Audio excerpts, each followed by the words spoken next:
What's up, I hope you guys are all the way fine. तो आज से अपन गन्ने का काम स्टार्ट कर रहे हैं। गन्ने का काम कैसा स्टार्ट कर रहे हैं, आज से अपन गन्ने के लिए बेड बनाने स्टार्ट कर रहे हैं और जल्दी ही गन्ने की प्लांटेशन स्टार्ट करवा देंगे। बेड बनाने के पहले अपन को रोटावेटर भी चलाना पड़ेगा ताकि बेड अच्छे बढ़िया शार्प बने। तो 27 में अपन ने फंसा लिया है रोटावेटर। आगे आगे ये रोटावेटर चलाएगा, पीछे पीछे अपन बेड बनाते जाएंगे और उसके बाद स्वराज से अपन कल्टीवेटर चलाएंगे। तो इसमें अपन ने कल्टीवेटर फंसा लिया है। तो ऐसा कुछ स्केड्यूल है। थोड़ी देर से जो अपने ड्राइवर वगैरह हैं वो आ जाएंगे। और जो अपन ने 87-59 की बुआई की थी आज से 5-6 दिन पहले, उसमें लगभग पूरे में पानी होने वाला है। जैसे ही उसमें पूरे में पानी हो जाएगा अपन और आगे की बुआई का काम स्टार्ट कर देंगे। जैसे ही उसमें पानी ख़त्म होगा फिर से अपन बुआई कर देंगे 10-15 एकड़ में। तो फिर वहाँ पे पानी होगा, फिर 4-5 दिन लगेंगे। ऐसा कुछ सिस्टम रहेगा। और चने की बुआई भी करनी है। चना अपने पास ज़्यादा कोई ख़ास है नहीं। चना अपने पास एक है JJ12, JJ16 और RBG 204। तो 3 चने हैं अपने पास। इन्हीं तीनों की प्लांटेशन करेंगे, कोई बाहर से कोई नहीं लेके आ रहे हैं। और गेहूं में भी पूसा तेजस GW 513 और 1650 भी लेके आएंगे, क्योंकि उसका बहुत नाम सुना है। बहुत ज़्यादा तो नहीं लगाएंगे, मैं किसी चीज़ को सुन के नहीं करता। अपन ने 2172 सोयाबीन सुन के लगाया था कि भाई बहुत अच्छा है, बहुत अच्छा। तो उस चक्कर में अपन लेके आ गए थे, लगाया था। तो पूरी तरीके से पिटा है। अगर आपको कोई भी नया बीज लेके आना है तो भाई 50 किलो 1 क्विंटल से कभी भी ज़्यादा लेके मत आओ। वो क्या पता आपकी मिट्टी पे, आपके खेत में, आपके एनवायरनमेंट में सूट करे ना करे। पहले 50 किलो लगाओ। 50 किलो में अगर आपको अच्छा उत्पादन मिलता है तो फिर आप उसको आगे बढ़ा सकते हो। और एक बंदा बोल रहा था कि मल्टी क्रॉप और मेज थ्रेसर में क्या डिफरेंस है। और मेज थ्रेसर में बहुत सारा डिफरेंस है। मल्टी क्रॉप ऐसा रहता है कि भाई ये नुकसान करता है, दाने थोड़े थोड़े फेंकता है रेगुलरली। पर मेज थ्रेसर जो होता है वो मक्के के लिए बना होता है, तो वो नुकसान नहीं करता है। अपन ने इसकी टोकरी खोल दी थी क्योंकि अपन को धान की थ्रेसिंग करनी थी। जब अपन धान की थ्रेसिंग इससे कर रहे थे तो यहाँ के जो बैरिंग हैं वो टूट रहे थे, क्योंकि यहाँ पे धान लपट रही थी। तो अपन ने इसको हॉपर मॉडल बना दिया था। अब अगर अपन चाहें तो इसको वापस से टोकरी लगा सकते हैं, क्योंकि भुट्टे की थ्रेसिंग में टोकरी में थोड़ी मदद हो जाती है। बाकी इसके जो बीडर वगैरह की सेटिंग है वो चल रही है, क्योंकि ये थोड़े थोड़े दाने फोड़ रहा था। तो बीडर वगैरह की सेटिंग हो जाएगी तो दाने फोड़ने की जो समस्या है वो भी ख़त्म हो जाएगी। और यहाँ से भी बहुत कम दाने आते हैं, लेकिन आते ज़रूर हैं। और गिल्ली उस तरफ से निकलती है। तो मल्टी क्रॉप और मेज़ में से कंपैरिजन किया जाए तो मल्टी क्रॉप ज़्यादा निकाल देता है। 1 घंटे में लगभग 65 क्विंटल तक निकाल देता है। जो मेज का मक्का का स्पेशल थ्रेसर रहता है, सूखा माल हो तो वो 45 से 50 क्विंटल निकाल देता है। ये ज़्यादा निकालता है, लेकिन ये थोड़ा सा नुकसान करता है। ऐसा कुछ सिस्टम है। बाकी बहुत ज़्यादा नुकसान नहीं करता, इतना तो हो ही जाता है। तो दिक्कत वाली कोई बात रहती नहीं है। अगर अच्छी सेटिंग हो जाए तो फिर ज़्यादा नुकसान नहीं करता। तो ऐसा कुछ स्केड्यूल है। ड्राइवर्स को लेके आते हैं और काम स्टार्ट करते हैं। और जो भी क्वेरीज हो कमेंट में लिखो। हाँ, चलो भैया बैठ जाओ तो फिर निकलते हैं।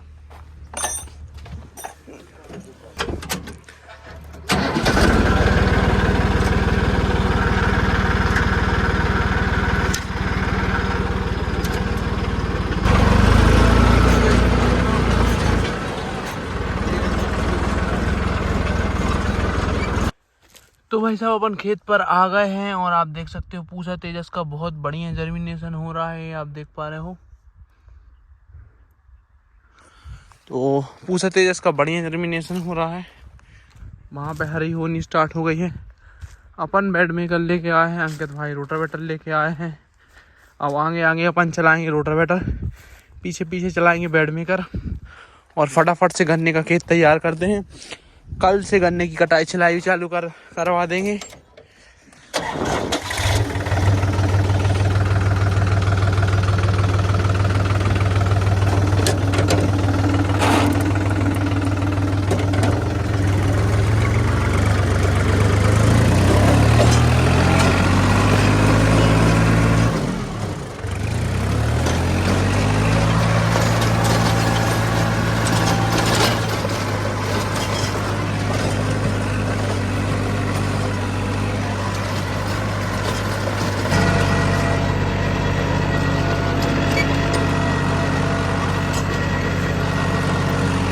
बहुत जोरदार खेत तैयार हो रहा है।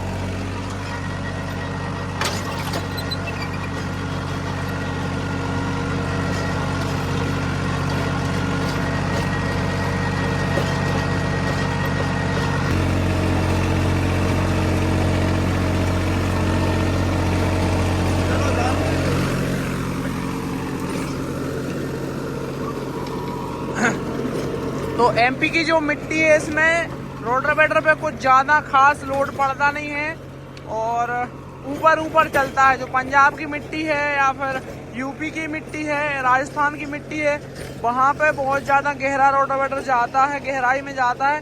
पर आप देख पा रहे हो कि बिल्कुल ऊपर ऊपर चलता है। देखो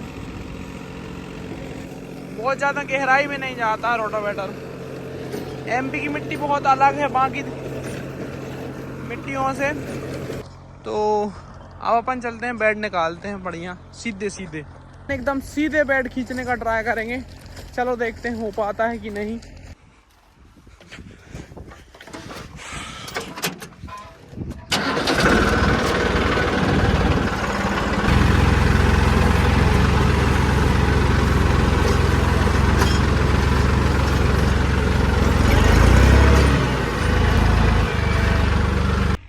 तो भाई साहब सीधे बेड बनने का नाम नहीं ले रहा है। देखो कहाँ कहाँ को जा रहा है। एक अभी ये बना है, ये भी तिरछा हो गया भाई, क्या करूं।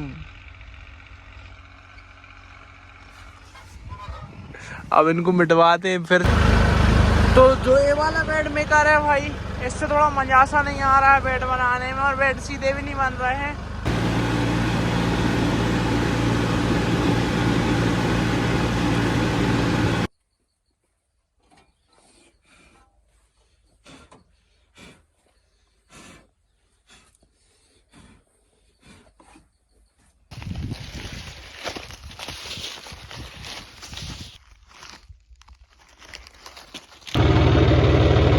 थ्रेशर के साथ में आज कुछ इस तरह की क्रिटिकल कंडीशन आ गई है कि एलिवेटर नीचे लग रहा है।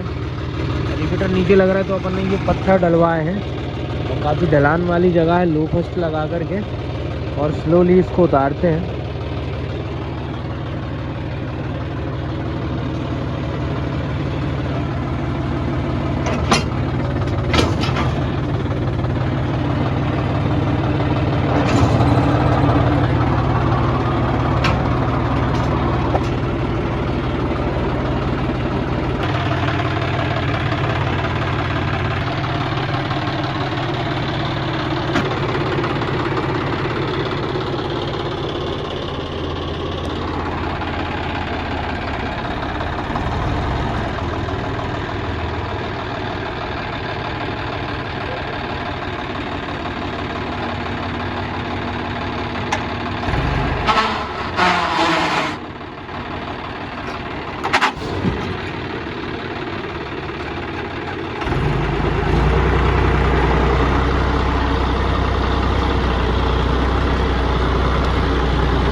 निकल चुका है। दरअसल में कंडीशन कुछ ऐसी हो गई थी कि भाई गति छाप छचूंदर जैसी, तो ली नहीं जाए ना छोड़ी जाए।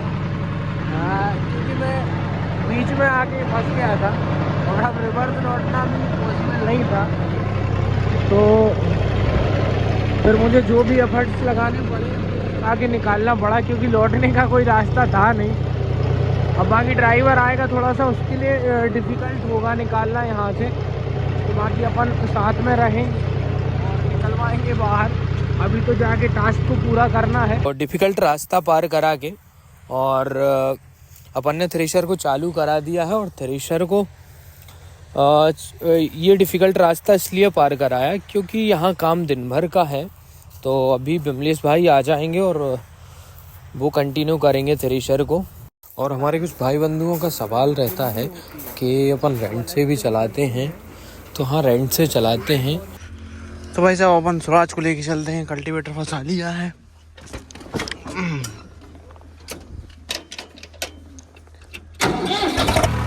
तो अपन बेड बना रहे थे तो ज़मीन बहुत ज़्यादा गीली निकल रही है, तो अच्छे बेड बन नहीं रहे हैं। जब ज़मीन थोड़ी सूख जाती है तब अच्छे बेड बनते हैं। तो बेड अपन 1-2 दिन और रुक के बनाएंगे। बाकी अपन इस खेत को कल्टीवेट करते हैं फटाफट से। इसमें बहुत सारा मक्का जर्मिनेट हो गया है बारिश के कारण।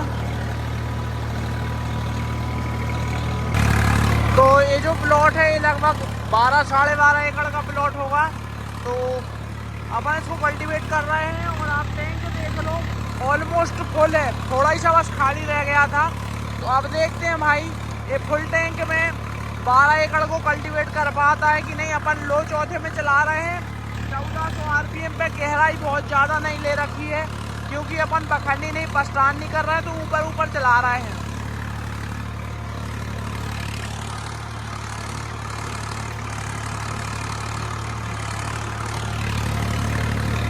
और देखते हैं कितना टाइम लगता है।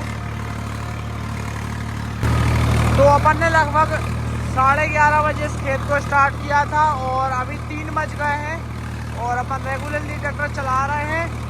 और टैंक भी अभी आधा बचा हुआ है, मुझे लग रहा है बड़े आराम से कंप्लीट हो जाएगा और अपना डीजल बच भी जाएगा।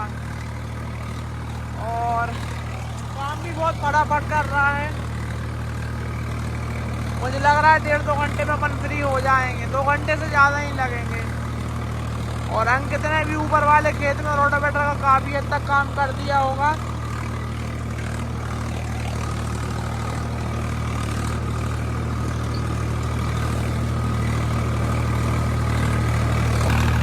तो पूरा खेत अपन ने कल्टीवेट कर दिया है और बस अब यहाँ से निकलते हैं।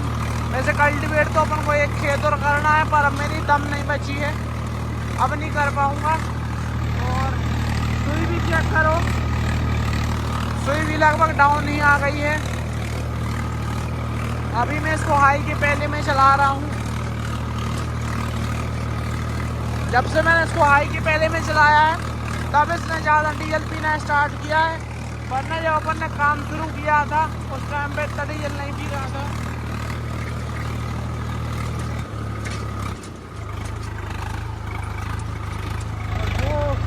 वहाँ पे अंकित भाई रोटावेटर चला रहे हैं।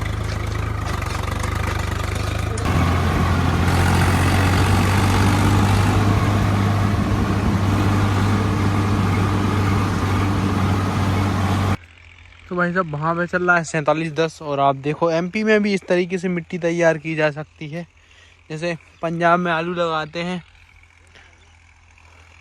वैसे ही मिट्टी तैयार हो गई है जोरदार। आप चाहो तो इसमें आलू भी लगा सकते हो। मक्के के बाद मल्चर चला के फैलाव करके रोटावेटर मार के सीधी आलू की बुआई आप कर सकते हो। तो गाइस मैंने आपको दिखाया था कि मेरा जूता गुम गया है, काफ़ी दिनों बाद मिला है। चट्टू भाई को मिल गया है। मैं जब पिलाव कर रहा था यहाँ पे तब गुम गया था। पिलाव करने के 8 दिन हो गए अभी मिले थे। तो भाई साहब 7 बज गए हैं और अपन रोटावेटर पे आ गए थे और रोटावेटर ही चला रहे हैं।